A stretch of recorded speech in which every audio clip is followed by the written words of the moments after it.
Hello, welcome to Buzz and Bark.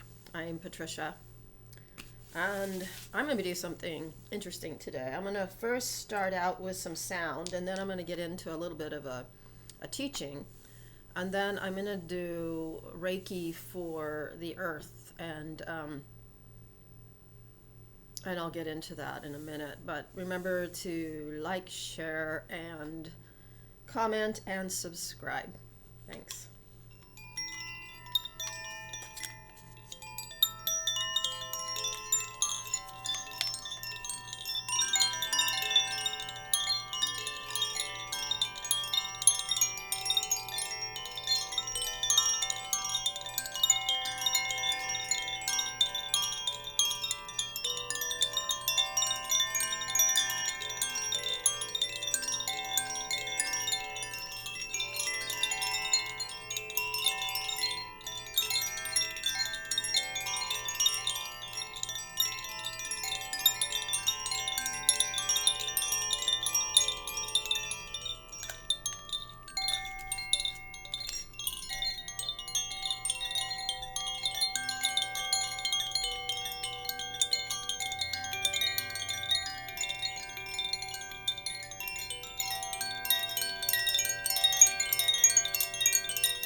Okay, I'm going to do some Fibonacci forks because I am bringing in the elementals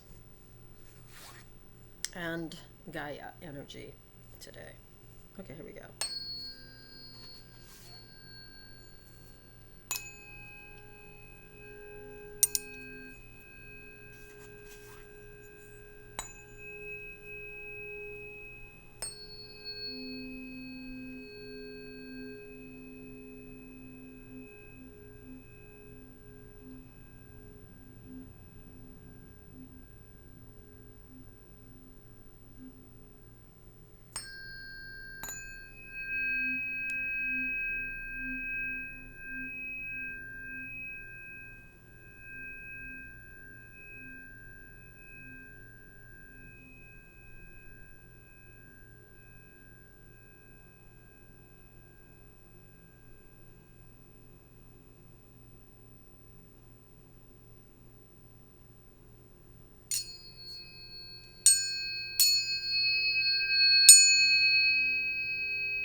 Oh, there's my friend the robin on the windowsill.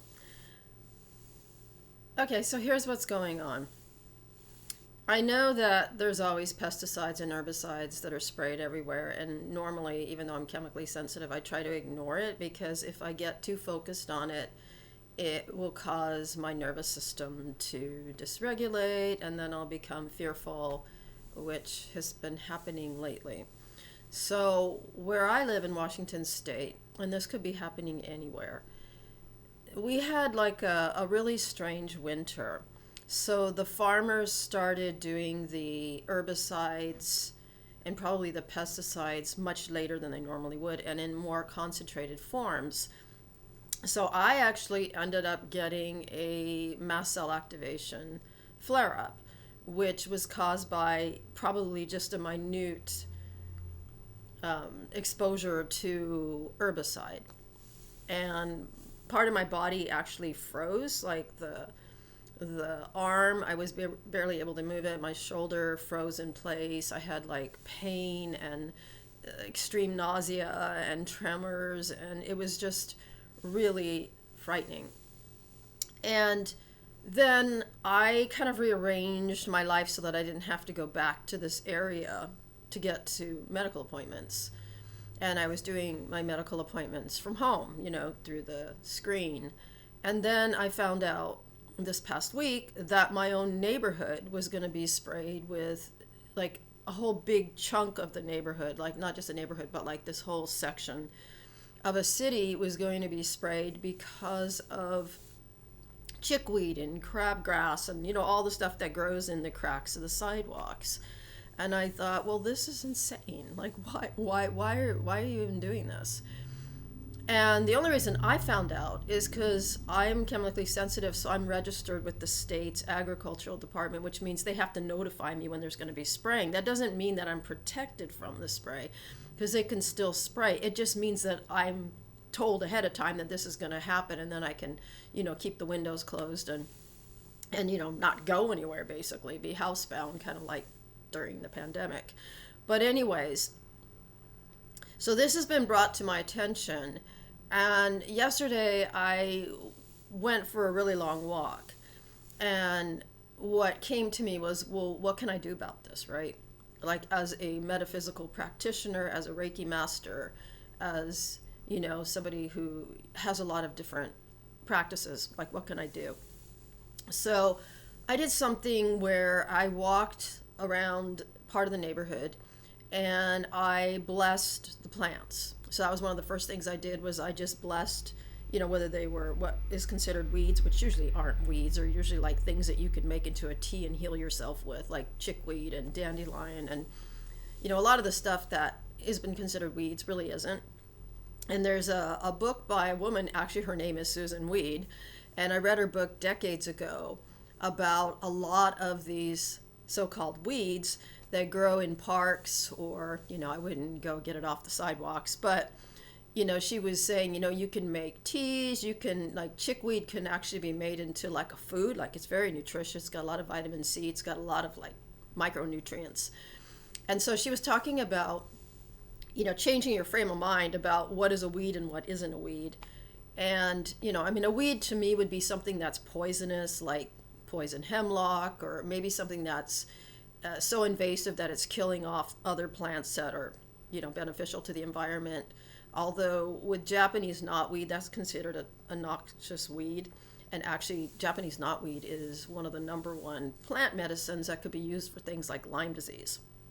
And it also has some other components in it that's good for your skin, and it's good for like anti-aging and all these other things. So it kind of depends on the plant and how it's being cultivated, and preventing it from spreading. And so there's a lot of things like that. So anyways, spraying these plants on the sidewalk is actually insane, because the birds get beneficial insects for them, right? The birds go and they peck at the cracks in the sidewalk.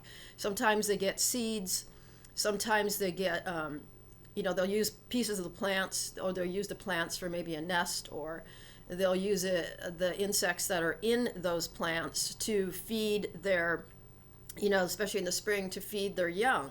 So if those weeds are killed, those plants, let's just say those plants, those wild plants are killed, then what happens is the insects disappear. And if the insects disappear, then the birds will starve in the nest. And then I also found out, I looked into, okay, so when you look up these chemicals, what you're going to find is two stories. You're going to find the science that's done by the chemical companies themselves, which will tell you how safe they are, which I wouldn't believe any of that.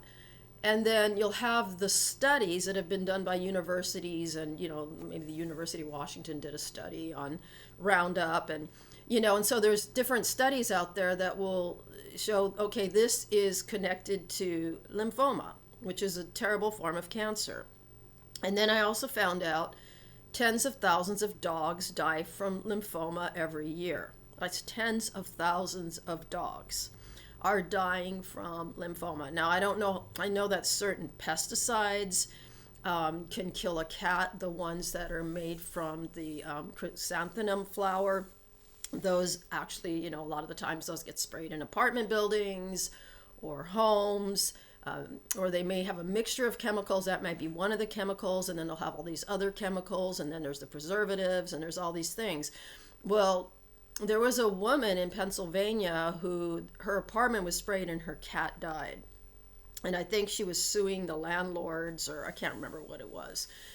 But the pets of tenants are usually treated like objects, right? They're not treated like living beings by these chemical companies.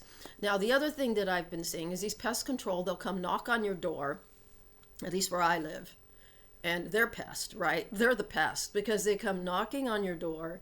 They're trying to sell fear, like they're peddling fear, especially now with all this stuff going on in the news. And they're basically poisoning your home, poisoning you, poisoning your pets. And the ones that come to kill those little sugar ants, well, those sugar ants are never going to die. They may disappear for a short period of time and they're going to come back. So what ends up happening is people have to get a contract with these pesticide companies who will come out either once a month, or they come out once every 3 months, or whatever it is. And they're making a profit basically off of fear. And what we really need to do, and this is what I'm doing with the sound thing today, and also what I'm going to teach you in a minute, is we need to bring everything back into balance within the ecosystem. Because when you get pests, when you get invasive plants, when you get all of these things, those are human things. Those are things that humans have caused. So if you've got invasive plants, they were brought in from another part of the world into a climate where they have no, whether it's an animal or whether it's plant, they have nothing to stop it from overproducing. Because there's no, like with animals, there's no predator. Or with the environment, there's nothing to prevent these plants from taking over. So in my area, it's Scotch broom. Now, Scotch broom is probably incredibly gorgeous in the UK where it's meant to be, but when it's brought over to another area where it's not native, then what happens is it spreads and it becomes a problem. And then the balance, and then of course now you've got the ecosystem, which is out of balance because the birds and the different creatures that would normally be in that area, or the other plants, are now having to compete, or they're somehow harmed by these invasive species. So that would be like, okay, so when they killed off the wolves in the US, then what you get is you get an overabundance of maybe deer or caribou or whatever. I don't know if caribou is one of them, but anyways, you get an overabundance of another creature, and then it becomes like this human job to go and do whatever genocide or whatever it is that they're going to do to get things back in balance. But it's the humans who have messed up the ecosystem, because, and I think that's kind of like, to me, paradise lost. So at one point, everything was in balance. So the food for all the different creatures, including humans, was all just growing naturally, right? And everything was in balance, and there was harmony. And then humans decided that they needed to start controlling and manipulating their environment, because maybe they're doing it out of fear, or maybe they're doing it out of greed, or whatever it is. So that was the original seed that was planted, which has turned into what we have now on the planet, which is complete chaos, because everything is connected to the natural world.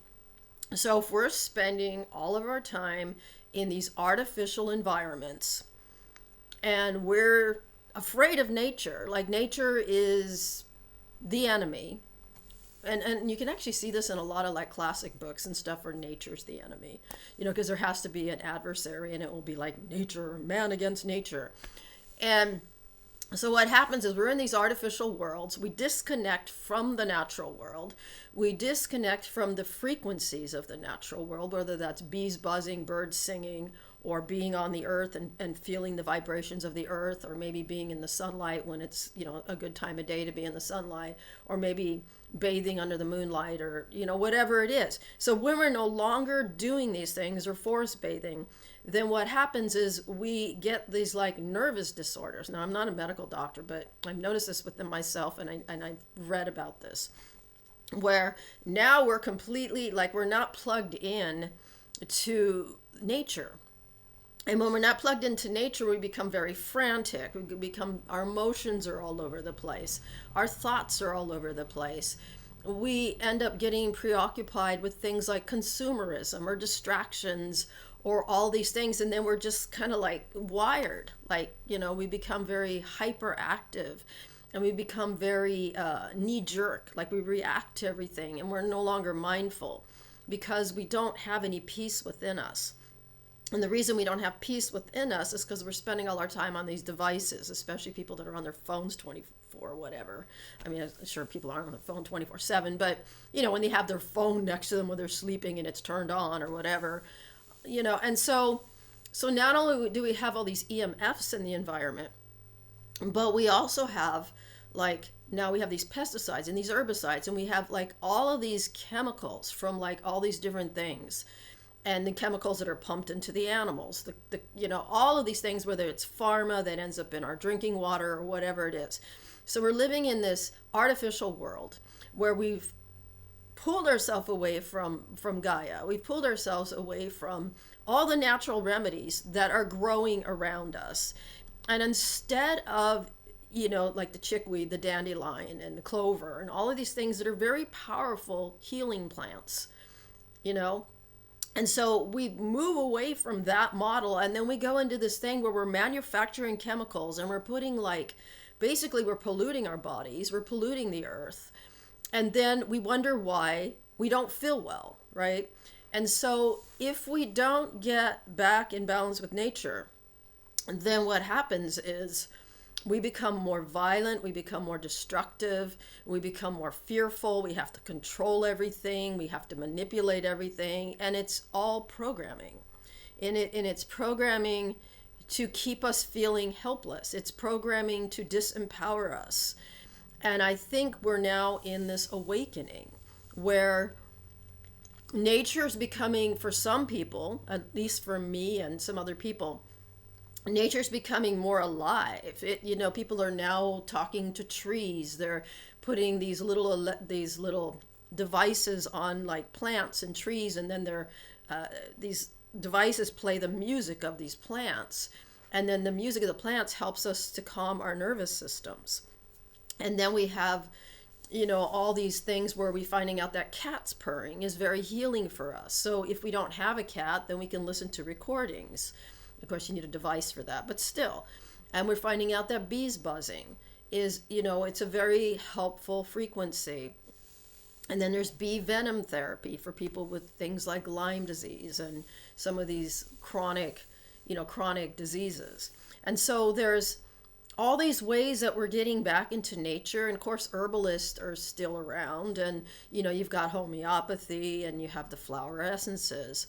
And so for this today, I was looking at a calendula flower that I pulled out from the garden, and I felt the energy of this calendula, which we know that we can make a calendula cream, and it's good for like skin conditions, and it's very soothing. And so the energy of this calendula feels a lot like a rose quartz crystal. It's very loving, very soft, nurturing, almost like a buttery energy. And then the other plants that want to come up are chamomile, and then dandelion. But dandelion actually has more of a dragon energy. It's actually not a soft energy. Dandelion's very masculine yang energy. And it's used for, if you eat the leaves, it has a lot of iron in it. It has, it's really bitter though. I tried to eat dandelion leaves once because I was, trying to be healthy, and I could not eat them. They were just way too bitter for me.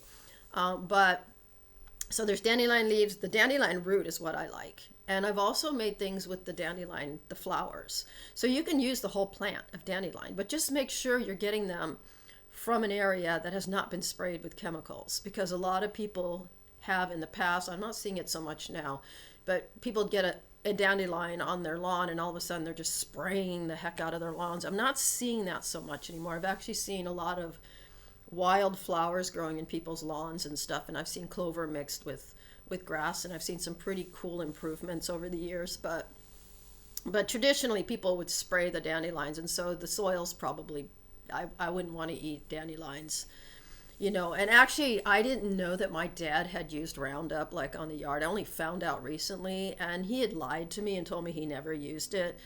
And there was one summer or one spring where I was actually getting the dandelions out of the yard and eating them. And now I'm kind of nervous about that because he told me he never used any. My mom swore that he never used any of those chemicals, and it turned out he did. But that's what I mean. There's you might move into a place where you don't know what was used there before you moved in there. So the best thing to do if you're going to grow herbs, if you're gonna like eat what's wild, is to change the soil. Well, first get the soil tested. That's the first thing. And then amend the soil. Like get some new topsoil that's organic. And then use composting and keep building the soil up. And then you keep testing the soil to make sure there's not heavy metals or traces of things in it. And then you can, feel safe when the dandelions and the chickweed and all these things, because they just grow naturally. You don't have to plant them. Clover, all these things will just grow naturally. And then you have the basis for making your own tinctures, or you can make teas. You can dry things out and make teas. There's just a lot of things. You can do chickweed, you can eat in a salad. I'm not sure about clover. Dandelion you can eat in a salad. So there's a lot of things. Calendula, I think you can eat calendula, but I don't remember. I know you can do a calendula tincture because I've taken it before. And then there's the calendula creams. I don't know how to make those. I guess you could use like a beeswax or some sort of base or something, and then you would just I'm not sure how you get the flour. I guess you maybe get the oils or something out of the flowers. I'm not sure how you do it. But anyways, you can make like a cream. There's a lot of things that we could get back to doing as humans. And the more we get back to these things, the healthier we're going to be with the earth. And then when we're healthy with the earth, this is the part that I like the most, we're going to bond more deeply with animals. Because animals are part of nature, and so are we. And we have conditioned like cats and dogs to be removed from the natural world. But if you notice, it doesn't work on them. You can keep them indoors a lot and give them toys and stuff, but as soon as you get them outside, they know how to be in balance with the natural world. Like they will connect, they will reconnect, they will plug in. You get the dog that rolls on the grass. I've seen cats do that too. But you get that lesson from them. Sorry, I got a cough drop. To reconnect, to plug in. And so now you get humans who are living in these artificial environments, and then they got to get in a car to drive to a forest to forest bathe. But at least they're doing it. Or we're getting a lot more videos where musicians are going out in natural settings and then they're recording, music, which ends up actually not only having the vibration of the music, but will also have vibration of whatever natural sounds are there, and it will have the vibrations of all the plants and the rocks and everything that's in those videos. So those are actually worth checking out. And if you are a musician and you can play your instrument outdoors, you might want to try that. Okay, so the last thing I'm going to say is I am encouraging anyone watching this that does not already know Reiki to go learn Reiki level 1. Now you can learn it online. You could go to an in-person class. Most people prefer the in-person class. But you can learn it online for maybe a fraction of the cost that it would be if you had an in-person thing. But if you have the means to do it, then and there's somebody in your community that teaches it, then go get the level 1. Because the level 1 is going to come in, I don't know if the word is handy. It's going to be really important that you know that. Because yesterday, after I found out that this whole neighborhood was going to be sprayed, what I did was I went for a walk. I blessed all the weeds. I blessed all the plants. I spoke to them telepathically and out loud. I went to this park. I walked the perimeter of the park, and I was beaming Reiki the whole time. So on this walk, I intended that I was going to beam Reiki into the earth. I had two sacred geometries that I was anchoring in. One of them was the flower of life, the other one was the seed of life. And so I was doing that. I was doing, well, I don't think I was doing light language, but I was doing the mantra for the green Tara, which is Om Tu Tare Ture. Well, I can't think of it right now. It's like Om Tare Tu Tare Ture Soha. So I was just saying that over and over again. I was doing it out loud under my breath, and then I was doing it in my mind. And then I went to this little marsh, which is unfortunately fenced off. And I just stood there, and I had my hands out like this, and I was sending Reiki, and all these little birds got on this fence, and they were looking at me. And birds only need like a few seconds of Reiki, and they're fine. Like, you don't need to do an hour session on a bird. I think you could do like 5 minutes, and that's actually long enough for them. But some of them will need only like a minute or less. And so I saw like a goldfinch, I saw dragonflies, I saw red-winged blackbirds, I saw little wrens and sparrows and, all kinds of birds. And they became very calm. And then they took in the Reiki, like they soaked it in, because like you can feel it. Like, everybody knows Reiki, knows that you have energy coming out of the palms of your hands, and you can feel it being pulled like a straw. So if Reiki's needed in an area, it's almost like, what is that, dowsing? So you can run your hands over the earth, or you can, feel the energy of the area that you're in. And if you feel like pulsing in your hand or burning, or I don't mean burning like fire, but heating up's better. If your hands heat up, if you get vibration, or if you feel like pulsing or something in your hand, that is another creature or creatures pulling on that Reiki. So they're I like to think of them drinking in that Reiki. So even when I'm doing this on the computer, when I do the sound healing on the computer and I do the beaming just like this, I will get birds coming to the window on the leaves, and they will take whatever Reiki they need, and then they'll fly away. And sometimes, I get butterflies, or, if I'm out in nature again, dragonflies. And I wouldn't be surprised if you were outdoors and you were just meditating and doing Reiki while you were meditating, that you might actually have a ladybug land on you, or a dragonfly, or maybe a hummingbird, or because you become this conduit of light, you become this conduit of healing. And the other thing I do is the metta prayer. And I do it for the unawakened, and I do it for all sentient beings, and I do it for myself. And it's basically, may you be filled with loving kindness, may you be peaceful, may you be well, may you be happy, may you be safe and protected, loved and connected, and free from all suffering. Because we're all suffering in some, whether it's our mind suffering, whether it's our physical body suffering, whether it's our finances suffering, whether it's, the struggles of survival, like for birds and bees and, dogs, cats, everybody's having some sort of suffering, and a lot of it's just caused by this disconnect that we have with the natural world. And I'm not saying that if we were all nature and living the hippie dream that we wouldn't still suffer, because there's always going to be something that we need to transcend, but at least we wouldn't be causing more suffering.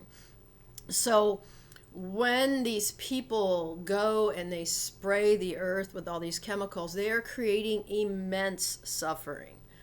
They're creating, like, it's a warfare basically, because there's a chain of events that happens. They think they're only killing a particular plant, but they're killing everything that is connected to that plant. They're again, the insects, the creatures that eat the insects, any animal that comes across that area, whether it's a squirrel or a deer or a rabbit or someone's dog or someone's cats wandering around the neighborhood.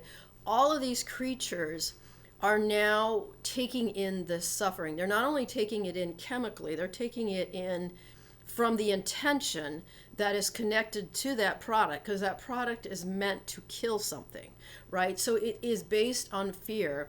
It is a very dark energy. And then the person's intention who's using those chemicals, and then the intention of the business, the corporation that makes it, and everybody along that chain that is between the creation of that chemical, that's just in a lab or in someone's mind, or a lot of these labs are testing these things on insects and plants, and so it's diabolic basically. And so we think, well, it's just the neighbor just spraying their yard, big deal. No, you got to look at the whole chain of where that came from and the mentality behind it. And then every creature that is going to be hurt or injured from it. And, say like people are killing mice that are outside, right? Well, there's owls and there's different creatures like, falcons and hawks and eagles that live off those rodents, right? And so they're part of that natural food chain, but now the humans are coming in and they're doing whatever humans do because we're fearful, right? We want to keep ourselves safe, which is understandable.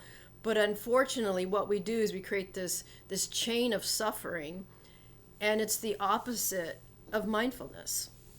So if we, in any way at all, buy into that, so if we're apathetic, if we think we can't make a difference, if we're afraid, especially women, we're afraid to speak up because we might be labeled some name we don't want to be labeled, we got to get over that. We got to just say, okay, that's a label. That is only meant to stop me in my tracks. It's meant to shame me. And you can become shame-proof. You could just say, well, I care more about the natural world. I care more about my body. I care more about that than whatever reputation people expect me to have. So there's a difference between kindness and niceness. Niceness is enforced on us.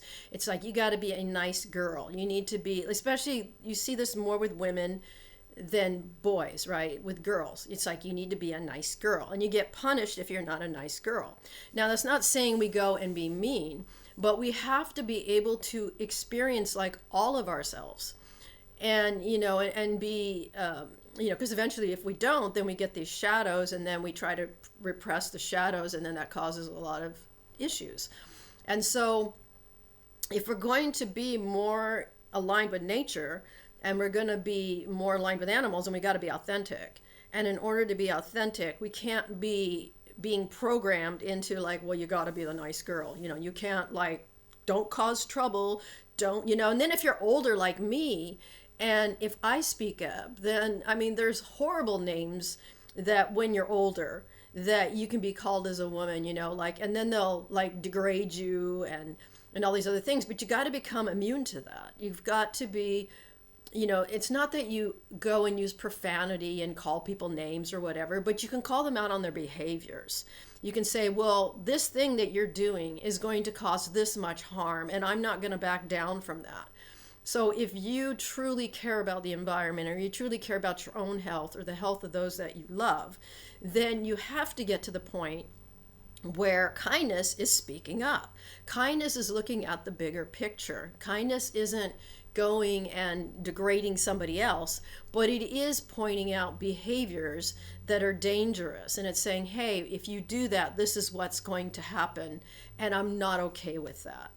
Like, I'm not okay that you're going to spray chemicals in my neighborhood. I'm not okay that you're spraying chemicals in forest.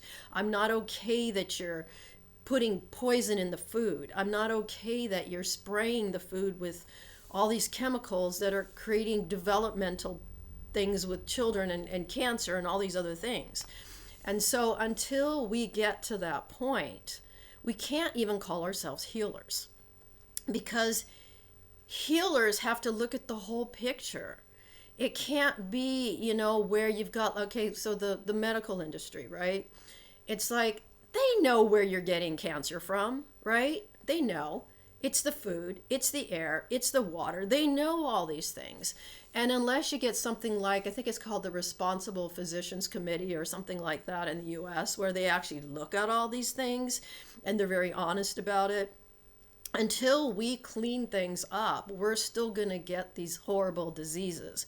And they're not going to come up with a cure, because the cure is to get back with nature. The cure is to get back into balance.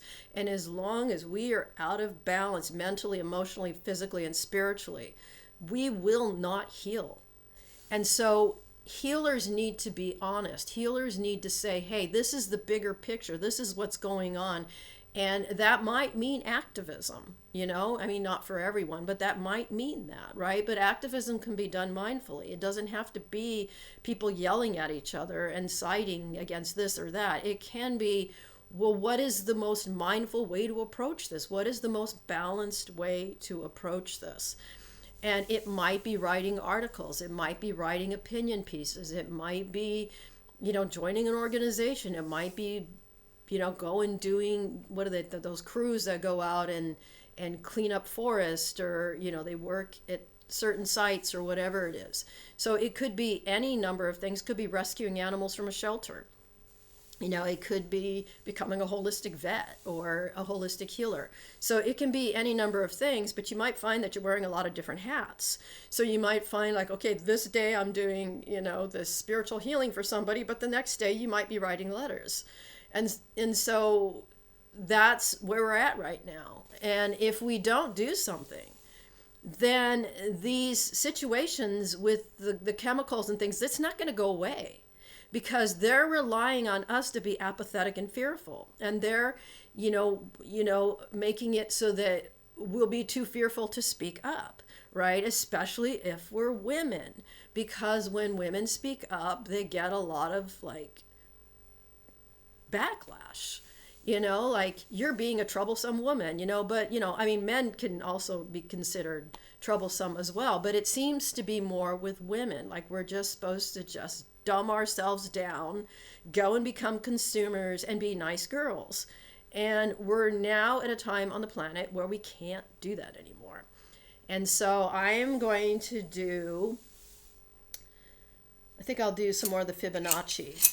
And then what I'm going to do is some Reiki, and all of this is going to be focusing on our natural environments and bringing strength into the elementals and giving the plants, some strength, and giving these animals that are affected by all of this, we're giving them some vitality and some strength so that they can resist a lot of these assaults that are on them. And I don't like to use that word, but I don't know what else to call it, because everything wants to exist. So those little plants pushing their way up through sidewalks and stuff, they want to live. They don't, they're just like us. They want to live. And they don't want some big thing coming along with this poison and spraying them. So if we're going to live in balance, if that is your goal, then we need to know what's going on. And I'm not saying that we need to be the old school activists. We don't need to go on the street and yell and carry signs unless you want to. You could even just do it through meditation and prayer and the metta prayer and, different mantras. There's ways that you can, or go for a walk, and if you know how to do Reiki level 1, just bless everything. And if you don't know Reiki, you can still use prayer, you can use mantras, you can use all kinds of things, light language. You can learn light language in pretty much 10 minutes if you want to. So basically what you want to do is use whatever skills you have, and you might just go sit on the earth. You might do the barefoot walking or something like that. But when you're doing that, have healing thoughts in your mind. Don't think, and all these other things that I just talked about. Don't do that while you're meditating. Don't do that while you're, doing healing work, unless you're taking in that energy to transmute it into light. And if you're doing that, then you're very powerful, and go for it. So I'm going to do some sound, and then I'm going to do some Reiki, and I've got This is my earth stone. And then I have some rose quartz, which is a very soft, loving energy. And again, I'm bringing in, and here's a snowy quartz, which I actually found on a beach. So we'll just bring in that energy of calendula and also dandelion, because dandelion's kind of a fighter. It flushes out whatever we don't need. It flushes out poison. So, which is funny because it flushes out poison, but then it's poisoned, right? So there's the ones that will come and poison it. But when you ingest dandelion, it actually cleans out, I think it's your liver and your kidneys. So it's very detoxifying. And I was actually told to wait till I strengthen my body before going back to doing anything with dandelion, because that's how strong it is. Okay, so let me do, I have the, I think this is the flower of life. So I have that with me. And I'm going to do the singing bowl, do some sound, and then I'm going to just do a little bit of Reiki, and then I'm going to end this. And I hope you get something out of it. And if you do, please share, like, comment, and subscribe. Thanks.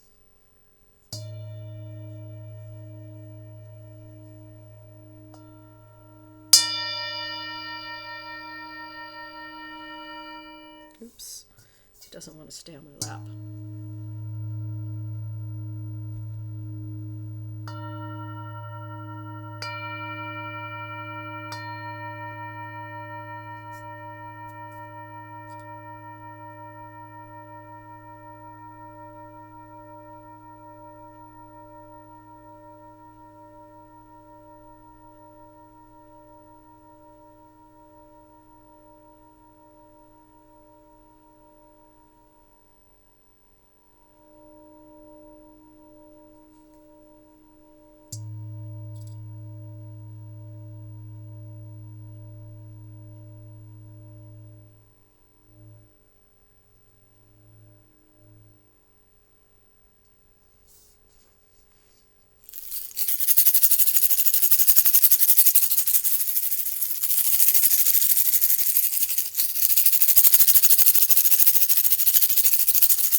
Hello.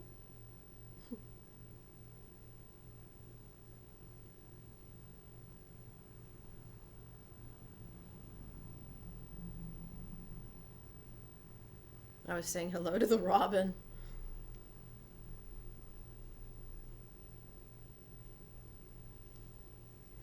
Okay, let's do some grounding here. The root chakra, the second chakra, and the third chakra.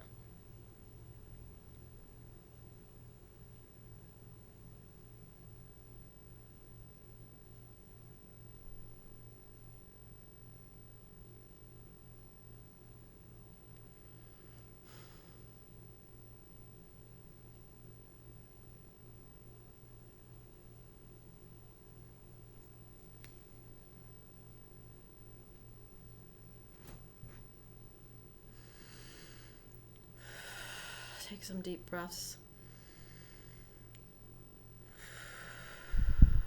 And if you're sitting, press the soles of your feet onto the ground, onto the earth. And if you're laying, then press your body into whatever surface you're in.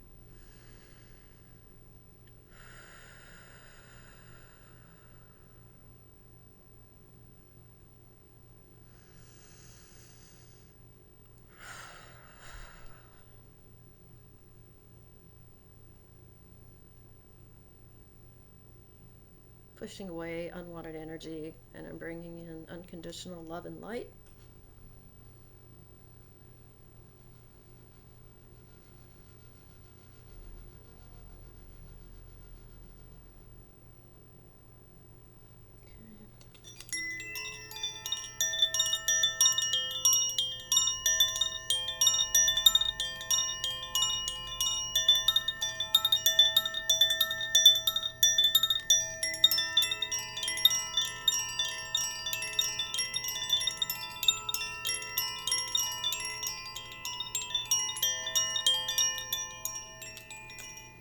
Okay, I'm concluding this session now. I hope you enjoyed it. Remember to drink a glass of water and give fresh water to your pets throughout the day. And again, if you know how to do Reiki, if you know how to do sound healing, if you work with gridding, sacred geometry, any of those things, go outdoors today if you can, if you're in an area where you can, and give some blessings to the earth, because I feel right now that's one of the best things you can do. And join these meditation circles that you don't have to go online or anything. I think Pam Gregory does one. I think it might be every day now. I don't know what time they do it at. But find out if you can do something like that where you're connecting with people all over the world, and you are also either doing mantras or drumming or music or some sort of spiritual healing energy, and join with these hundreds of thousands of people around the world. And that is very powerful. And if you feel like you're all alone and you can't make a difference, then definitely do those world meditations, global meditations, or again, go look up Pam Gregory, the astrologer's YouTube channel, and find out when she does that worldwide meditation. Again, nobody goes online or anything. They just know at a certain time to sit down and to join in. And she says it's brought miracles, and I believe it. And there may be other people out there, Ann Tucker, I mean, all these different people are doing similar work. Dave Clement.